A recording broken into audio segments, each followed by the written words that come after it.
Is finding your dream career feeling impossible right now? You're not alone. Welcome to Career Blueprint, the podcast that helps you figure out your next career move. We explore the trends in tech shaking up the job market, giving you the unfiltered advice you need, whether you're starting out, changing direction, or guiding someone else. Let's figure out what's next for you together. This is Career Blueprint.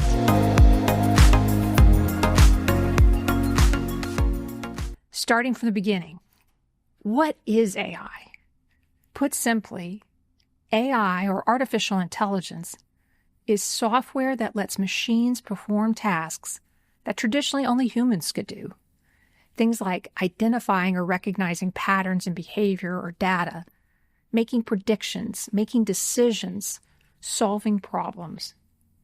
Now, AI is an umbrella term that includes many different types of technologies that do different things. And this is where people can get confused. There are several ways to classify AI technology. It's not like there's 3 types of software that each do 3 distinct things. That's just not the way it works. You can classify AI by capability, by functionality, by depth and complexity. And just to make things more confusing, some AI technologies you may hear about are still theoretical. They haven't made it out of the lab yet. We are going to keep it simple.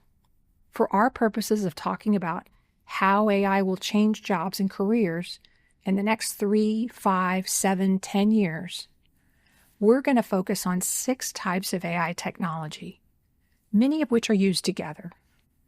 Those 6 types of AI technology that you and I will talk about today are machine learning and deep learning, natural language processing, computer vision, robotics, and generative AI.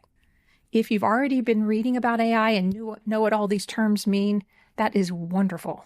You are way ahead of most of us. But if this is the first time you're hearing these technology terms, you're definitely not alone. And you're probably not as far behind as you might think you are. You might not know all the official names for these technologies, but chances are you're already using them. AI has been quietly woven into our daily lives for years, often without us even noticing it. It helps us shop online and choose movies. It helps us navigate traffic when we're driving.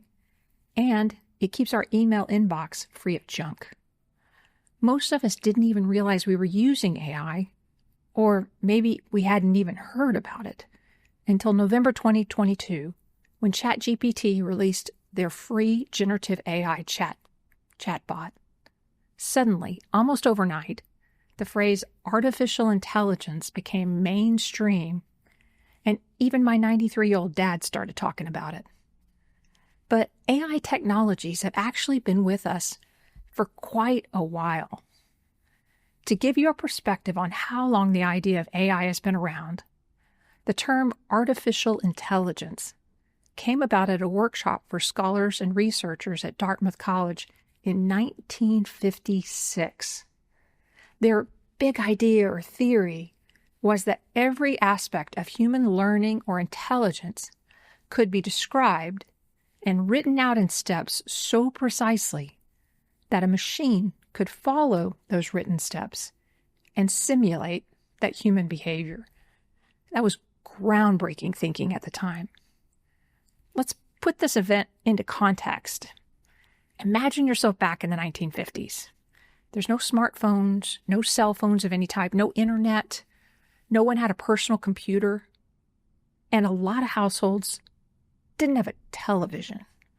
That's how far back we're going from a technology perspective. So the idea of a computer doing human tasks was revolutionary. Very creative thinking. Now, the AI technology that was in existence at the time of the Dartmouth Workshop was pretty rudimentary by today's standards. It was primarily rule-based programming, meaning that a human had to tell the computer every step to take, every possible move or decision. The computer had no ability to think or reason on its own or do anything other than what the human told it to do through programming. An early example of this was a computer checkers game developed in 1952, shortly before the Dartmouth Workshop. In the game, a human could play checkers against a computer versus playing against another human. The computer's gameplay was pretty basic at first. It could only follow predetermined rules and strategies programmed by the developer. And remember, the game of checkers isn't that complex in the first place, so this was very rudimentary. But things started to get interesting as the developers iterated. They changed the program so that it could do more than just follow instructions. It started learning from its experience. As the computer played more and more games, it tracked each board position it encountered, noted whether its moves led to wins or losses. The computer then used that history to gradually get better every time. Basically, it started learning from its mistakes. This was the beginning of what we now call machine learning, which is one of our 6 key AI terms we're going to talk about today. Machine learning is when a computer learns from experience or from large data sets, rather than relying on step-by-step programming for every possible task.